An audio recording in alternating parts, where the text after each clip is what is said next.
Welcome दोस्तों, आप सभी का स्वागत है Rajendra nursing academy YouTube channel पर।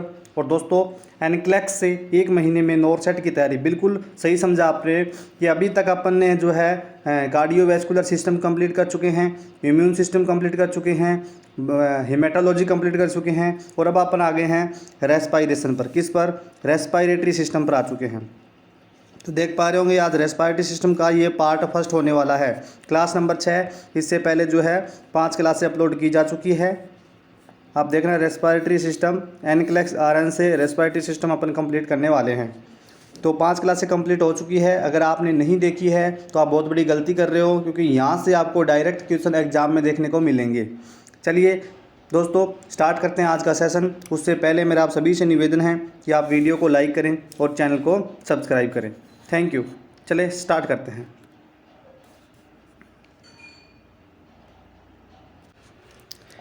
चलिए दोस्तों, शुरू करते हैं आज का ये शानदार सेशन। सबसे पहले अपन स्टार्ट करेंगे रेस्पिरेटरी सिस्टम से। Respiratory system most important system है, यहाँ से अक्सर क्वेश्चंस देखने को मिलते हैं एग्जाम्स के अंदर। चलिए स्टार्ट करते हैं। तो सबसे पहला क्वेश्चन अपना रहेगा न्यूमोकोकल और स्ट्रेप्टोकोकल न्यूमोनिया जो होता है वो कोज्ड बाई, किससे कोज होता है? इसका कोजिटिव एजेंट क्या होता है? वो होता है स्ट्रेप्टोकोकस न्यूमोनाई। क्या होता है? स्ट्रेप्टोकोकस न्यूमोनाई जो है इसका पॉजिटिव एजेंट होता है। Is the most common cause of community acquired pneumonia. ये जो है कम्युनिटिव एक्वायर्ड इमोनिया का भी मोस्ट इंपॉर्टेंट कॉज होने वाला है।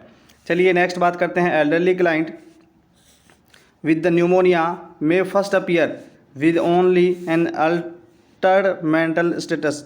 कि अगर किसी को न्यूमोनिया हुआ है तो उसका क्या है? सबसे पहले जो अल्टर्ड होगा, क्या अल्टर्ड क्या होगा? Mental status. क्या होगा भाई? अल्टर्ड होगा उसका मेंटल स्टेटस। और डिहाइड्रेशन उसमें देखने को मिलेगा, dehydration due to blunted immune response की वजह से। नेक्स्ट, ये सबसे ज़्यादा इम्पोर्टेंट रहने वाला है फ्रेंड्स। ये जो अभी करवाने वाला हूँ मैं आपको, ये तो सबसे ज़्यादा इम्पोर्टेंट रहने वाला है। इसको आप बिल्कुल भी मिस ना करें, इसको आप बिल्कुल भी मिस ना करें। क्या है कि if the right forearm, most important है दोस्तों, राइट फोर आर्म जो होती है of a client who had हैड प्यूरिफाइड प्रोटीन डेरिवेटिव जो होता है PPD, purified protein derivative test करते हैं। किसके लिए? ट्यूबरकुलोसिस के लिए। तो इसमें क्या होता है? अगर ये राइज होता है कितना? 3 mm, अबाउट 3 mm। अगर ये 3 mm राइज होता है, इसका मतलब ये टेस्ट क्या है? नेगेटिव है। ठीक है, test was negative, the test would be classed as negative, तो नेगेटिव टेस्ट होगा। नेक्स्ट, इसी से रिलेटेड है, बहुत इंपॉर्टेंट है कि अगर साइट प्यूरिफाइड प्रोटीन डेरिवेटिव जब टेस्ट करते हैं और वो कितनी राइज हो जाए, 10 या 10 mmHg से ज़्यादा, mm हो जाए, कितनी? 10 या 10 से ज़्यादा अगर ये राइज हो तो ये क्या कहलाएगा? टेस्ट पॉजिटिव कहलाएगा। Consider positive according to CDC NP। तो इसके अकॉर्डिंग जो है centre for disease control and prevention के अकॉर्डिंग ये जो है ये पॉजिटिव माना जाएगा। ये बहुत इंपॉर्टेंट है, याद रखना दोस्तों।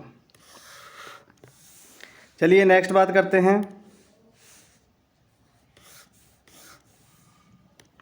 नेक्स्ट इंपॉर्टेंट चीज़ देखते हैं कि the active stage show classical symptom. Active stage है वो क्लासिकल सिम्टम शो करता है, और वो कौन कौन से होंगे?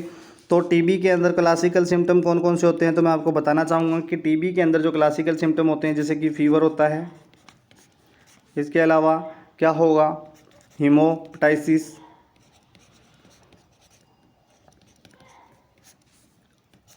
बलगम के साथ खून आना, और नाइट स्वेट्स, बोले तो रात को पसीना आना, नाइट स्वेट्स, रात में बहुत पसीना आना। ये क्लिनिकल फीचर्स है किसके? टीबी के, क्लासिकल सिम्टम्स है। ठीक है, नेक्स्ट बात करते हैं। Some people carry dormant tuberculosis that may develop into active disease and it is there no active tuberculosis disease is called latent और इनएक्टिव ट्यूबरकुलोसिस इन्फेक्शन। चलिए दोस्तों नेक्स्ट देखते हैं। The tuberculi tubercle bacilli, the tubercle bacilli may remain the tubercle bacilli may remain latent for years and the activate when the client resistance is lowered. जब client का resistance क्या होगा, lowered होगा. as when the client being treated for cancer, जब client को treat कर रहे हैं, कैंसर वाले पेशेंट को जो है ट्रीट कर रहे हैं, उस टाइम उसकी जो इम्यूनिटी है वो कमज़ोर हो जाएगी, उसका रेजिस्टेंस है वो कम होगा, लोअर होगा. Then the sputum culture for mycobacterium tuberculosis. क्या sputum culture for mycobacterium tuberculosis is only the method of confirming the diagnosis of tuberculosis. The sputum culture for mycobacterium TB, mycobacterium tuberculosis is only method for confirming diagnosis of tuberculosis. अगर sputum culture में क्या है, mycobacterium tuberculosis दिखता है, Mycobacterium, that is called confirm diagnosis of tuberculosis. चलिए next बात करते हैं. नेक्स्ट देखते हैं कि ट्यूबरकुलिन कन्वर्टेड स्किन टेस्ट जो होता है will be positive, meaning has been exposed and infection with tuberculosis. Now he cell mediated immune response to the skin test. Cell mediated immunity response देखने को मिलेगा अगर वो पॉजिटिव आता है तो. Because the tuberculin converter x-ray is negative. जब क्या है, जब ट्यूबरकुलिन कन्वर्टर एक्सरे जो है वो क्या हो जाएगा, नेगेटिव हो जाएगा, negative. He should be monitor every 6 month. इसको प्रत्येक 6 महीने में मॉनिटर करना है to see if he develop changes in his chest, x-ray and pulmonary examination. Next, the treatment regimen for active TB may last up to 24 months. Next बात करते हैं. It is essential that the client comply with therapy for active tuberculosis during the time prescribed to prevent development of resistance. चलिए next बात करते हैं. जो important लगेगा आपको स्टार करवा दिया जाएगा. The client active tuberculosis highly, बिल्कुल ये इम्पोर्टेंट है क्या कि द क्लाइंट एक्टिव टीबी के साथ है तो वो हाईली क्या होगा, contagious until 3 consecutive sputum culture are negative. जब तक कि 3 लगातार जो है उसके स्पुटम कल्चर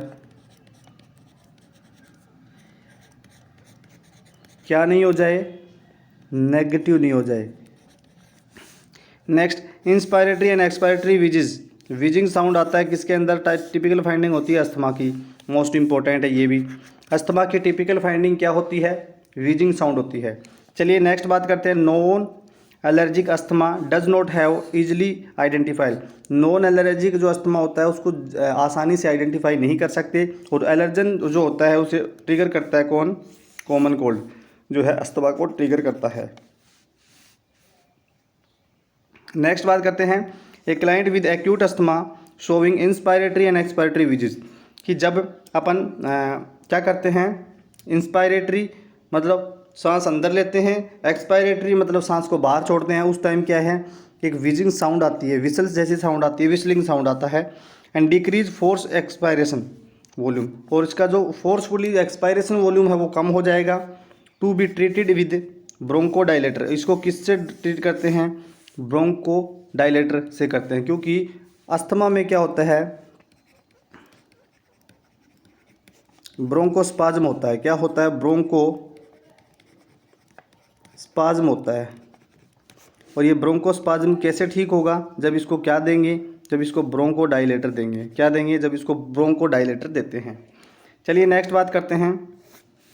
नेक्स्ट है कि the client with chronic obstructive bronchitis appear bloated, they have large barrel chest and peripheral oedema. इसके अंदर क्रोनिक ऑब्स्ट्रक्टिव ब्रोंकाइटिस जो है, ब्रोंकाइटिस के अंदर दोस्तों क्या देखने को मिलता है, अपने को क्या देखने को मिलेगा, बैरल चेस्ट देखने को मिलेगा. इंपॉर्टेंट फाइंडिंग है ये। बैरल चेस्ट देखने को मिलता है, साथ में इसमें ब्लू ब्लोटर्स देखने को मिलता है, ब्लू ब्लोटर्स देखने को मिलता है, इंपॉर्टेंट है ये क्लासिकल सिम्टम्स है इसके। Cyanotic nails bed and at the time of circumoral cyanosis भी देखने को मिलती है। चलिए नेक्स्ट बात करते हैं। नेक्स्ट कि because of the large amount of the energy it take to breathe and client with emphysema are usually cachectic. ठीक है, इसका मतलब ये हो गया कि एम्फाइसीमा जो होता है, एम्फाइसीमा के अंदर क्या करना पड़ेगा, इसके अंदर लार्ज ब्रीथ लेने के लिए, सांस लेने के लिए लार्ज अमाउंट ऑफ एनर्जी की जरूरत है, लार्ज अमाउंट ऑफ एनर्जी की जरूरत है। ठीक है, लार्ज अमाउंट ऑफ एनर्जी की इसमें नीड होती है। नेक्स्ट एम्फाइसीमा क्या होता है, एम्फाइसीमा कि wall integrity of the individuals are air sacs is damage. क्या जो एयर सैक है, एल्वुलाई जो है उसकी जो वॉल है वो डिस्ट्रैक्ट हो गई है, डिस्ट्रॉय हो गई, डैमेज हो गई। रिड्यूसिंग द सरफेस एरिया, जो सरफेस एरिया है वो कम हो गया। Available for gas exchange, gas exchange के लिए जो सरफेस एरिया है वो कम हो जाता है। Next the client with emphysema should receive only 1 to 3 litre पर मिनट ऑफ ऑक्सीजन। कितनी? 1 से 3 लीटर पर मिनट ऑक्सीजन की जरूरत होती है। If needed may lose his hypoxic drive में चला जाता है। Atelectasis develop when there interference with normal negative pressure that promote lungs expansion. और किसको एक्सपेंड करेगा? लंग्स एक्सपेंशन को प्रमोट करता है। अब बात करें एटलैक्टेसिस की, तो एटलैक्टेसिस क्या होता है? कोलैप्स हो जाना किसका? लंग्स का कोलैप्स हो जाना या एल्वुलाई का कोलैप्स हो जाना। एटलैक्टेसिस में क्या होता है कि जो एल्वुलाई जो होती है वो क्या हो जाती है? कोलैप्स हो जाती है। एल्वुलाई क्या हो जाएगी? कोलैप्स हो जाएगी, जिससे इसको प्रिवेंट कैसे करेंगे आगे पढ़ने वाले हैं। चलिए, atelectasis is most common respiratory disorder होता है, occurs in the first 24 to 48 hour after surgery के बाद। सबसे इंपॉर्टेंट यही है, मोस्ट कॉमन यही होता है। Next using an incentive spirometry. अब इंसेंटिव स्पायरोमेट्री इसका यूज करते हैं और require for client take deep breath and promote lung expansion, lungs को एक्सपेंड करने का काम करता है, which can reduce the prevent incidence of atelectasis and post operative clients में। मोस्ट इंपॉर्टेंट है ये इंसेंटिव स्पायरोमेट्री। क्या होती है तो मैं आपको बता देता हूँ। इसकी इमेज आपको, इमेज बेस्ड जब अपन क्वेश्चन करेंगे, इमेज वाले जब क्वेश्चन करेंगे, IBQ क्वेश्चन करेंगे इमेज बेस्ड, उसमें आपको अच्छे से बताया जाएगा। चलिए, द अपर एयरवे इंक्लूड होता है, अपर एयरवे में नेजोफेरिंग्स होता है, ओरोफेरिंग्स होता है, लेरिंगोफेरिंग्स होता है और लेरिंग्स भी देखने को मिलता है। The upper airway warm filter and humidified inhale air होता है। चलिए नेक्स्ट बात करते हैं लोअर रेस्पिरेटरी कहाँ से शुरू होता है? ये शुरू कहाँ से? ट्रेकिया से होता है। ट्रेकिया को विंड पाइप भी कहते हैं, ये भी इंपॉर्टेंट क्वेश्चन बनता है। ये एक्सटेंड कहाँ से होता है? फ्रॉम क्रिकोइड कार्टिलेज, थायराइड के पास में पाई जाती है, क्रिकोइड कार्टिलेज टू कैरिना तक लेकर आता है। Next the trachea divided into 2 right and left main stem, bronchi में डिवाइड होता है। तो continue divide all way down and the alveoli and gas exchange unit of the lungs. ठीक है। नेक्स्ट है द लेरिंग्स हाउस, जो होता है वो वोकल कॉर्ड होता है। लेरिंग्स हाउस वॉइस प्रोडक्शन होती है यहाँ से। क्या? कहाँ से? यहाँ से क्या होती है? वॉइस प्रोडक्शन होती है, वॉइस प्रोडक्शन होती है। And the transition point between the upper airway and lower airway का जो ट्रांजिशन पॉइंट होता है वो क्या होता है? लेरिंग्स हाउस होता है, लेरिंग्स होता है। चलिए नेक्स्ट बात करेंगे। चलिए नेक्स्ट अपन देखते हैं एपिग्लोटिस फ्लैप जो होता है ये क्या काम करता है? एपिग्लोटिस जो फ्लैप होता है, ये फ्लैप ऑफ टिश्यू, ये close over the top of the larynx when the client swallow, जब क्लाइंट स्वेलो करता है, protects the client from aspirating food और fluid into lower airway. The right lungs has जो right lungs है has 3 lobes, right lungs में 3 lobe होते हैं, upper middle और लोअर राइट में। और इसमें लेफ्ट लंग जो होता है उसमें स्मॉलर होता है थोड़ा, उसमें केवल 2 ही अपर और लोअर लोब ही होते हैं। Lungs share space in the thoracic cavity with the heart, जो लंग्स है वो अपना जो स्पेस है वो शेयर करता है किसके साथ है, लंग हार्ट के साथ। आपने देखा होगा कि जैसे ये लंग्स है, ये लंग्स है दोनों, तो यहाँ पर हार्ट भी होता है, तो यहाँ पर थोड़ा स्पेस हार्ट भी लेकर रखता है। नेक्स्ट बात करते हैं कि जो नेक्स्ट बात करते हैं अपन share with thoracic cavity and the heart and great vessels the trachea, oesophagus and bronchi. Next बात करते हैं स्पेस बिटवीन द लंग्स, दोनों लंग्स के बीच का स्पेस मीडियास्टाइनम कहलाता है। क्या कहलाता है? मीडियास्टाइनम कहलाता है। The diaphragm and the external intercostal muscles are primary muscles होती है, जो ब्रीदिंग में यूज होती है। कैस में? जो ब्रीदिंग में यूज होती है वो प्राइमरी मसल्स होती है। नेक्स्ट बात करते हैं अपन, नेक्स्ट अपन देखते हैं कि the diaphragm and the external intercostal muscles contract when, जब इनहेल करेंगे तो कॉन्ट्रैक्ट होगी, क्या होगी? इनहेल करेंगे तो कॉन्ट्रैक्ट होगी। एंड रिलैक्स कब होगी? जब अपन एक्सहेल करेंगे। जैसे accessory inspiratory muscles include, accessory inspiratory muscles है जैसे ट्रेपीजियस मसल, स्टर्नोक्लिडोमैस्टोइड मसल, इसके अलावा scalenes combine to elevate the scapula, ये स्केपुला को एलिवेट करेगी, क्लेविकल, स्टर्नम और अपर रिब्स को। चलिए next, man, children, infant, athlete and singer usually use abdominal और डायफ्रामेट ब्रीदिंग करते हैं। ये कैसी? एब्डोमिनल और डायफ्रामेट ब्रीदिंग इसमें देखने को मिलती है। नेक्स्ट चलते हैं अपन आगे। नेक्स्ट क्या है? नेक्स्ट क्वेश्चन देखते हैं अपन दोस्तों, बहुत इंपॉर्टेंट क्वेश्चन है। क्या है कि most women usually use chest and intercostal breathings. Next, when checking the client, अब ये जो मैं अभी करवाने वाला हूँ ये बहुत इंपॉर्टेंट रहने वाला है। When checking the client tactile fremitus vibration the feel more intensive, vibration अगर मोर इंटेंसिव फील हो रहा है on one side of the back than other indicate tissue consolidation on that side, कि द अदर इंडिकेट, ये क्या indicate करेगा कि tissue का कंसल्टेशन हुआ है, टिश्यू कंसोलिडेशन, क्या हुआ है? टिश्यू कंसोलिडेशन हुआ है। नेक्स्ट, व्हेन चेक करेंगे क्लाइंट टैक्टाइल फॉर्मेट्स जो है लेस इंटेंस है, वाइब्रेशन कम हो रहा है, लेस हो रहा है, तो मे इंडिकेट ये एम्फाइसीमा या न्यूमोथोरैक्स या प्लूरल इफ्यूजन को इंडिकेट करता है। नेक्स्ट है व्हेन टैक्टाइल फॉर्मेट्स फेंट हो रहा है, नो वाइब्रेशन, कोई वाइब्रेशन नहीं आ रहा in the upper posterior thorax, indicate bronchial obstruction, या तो ब्रोंकियल ऑब्स्ट्रक्शन हुआ होगा या फिर फ्लूइड फील्ड प्लूरल स्पेस में क्या है, फ्लूइड भर गया होगा, ये इंडिकेट करता है। नेक्स्ट अपन देखते हैं फ्लैट परकशन साउंड। बात हो गई है साउंड की। अब तो जो फ्लैट और परकशन साउंड, जब अपन परकशन करते हैं तो फ्लैट साउंड आता है। फ्लैट तो उसमें क्या होगा, सॉफ्ट, हाई पिच्ड, कैसा होगा, शॉर्ट होगा, छोटे से समय थोड़ा सा होगा, सॉफ्ट होगा और हाई पिच्ड होता है। High pitch sound extremely dull होगा, dull sound as found over the thigh में indicate consolidations as in atelectasis and extensive pleural इफ्यूजन्स।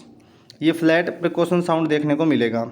Next, dull precaution sign किस में मिलेगा? डल, तो डल, ये तो फ्लैट हो गया, ये डल परकशन साउंड है। जैसे medium in intensity and pitch, moderate length और थर्ड like sound as found over the liver में indicate solid area and lobar pneumonia. Next, ये डल साउंड हो गया। रेजोनेंस साउंड किस में देखने को मिलेगा? रेजोनेंस साउंड किस में देखने को मिलेगा भाई? चलिए 2-3 साउंड और पढ़ लेते हैं, फिर आगे की क्लास में कंटिन्यू करेंगे। रेजोनेंस परकशन साउंड जो होते हैं वो लॉन्ग होता है, लाउड होता है, लो पिच होता है, लाउड होगा लेकिन लो पिच होगा, एंड होलो साउंड्स होगा, indicate normal lungs tissue and bronchitis.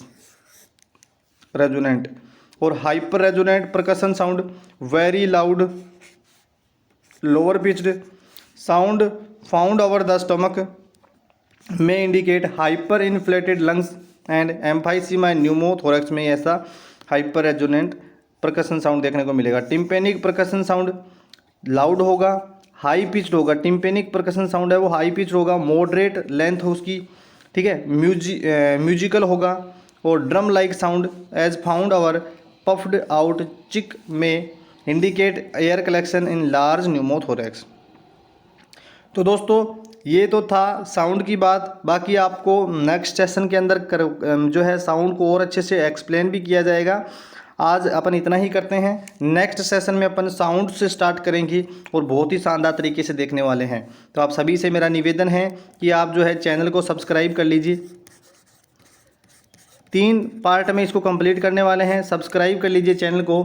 इस वीडियो को लाइक ज़रूर करके जाना दोस्तों, और मिलते हैं नेक्स्ट वीडियो के साथ। तब तक के लिए राम राम। चलिए, थैंक यू सो मच।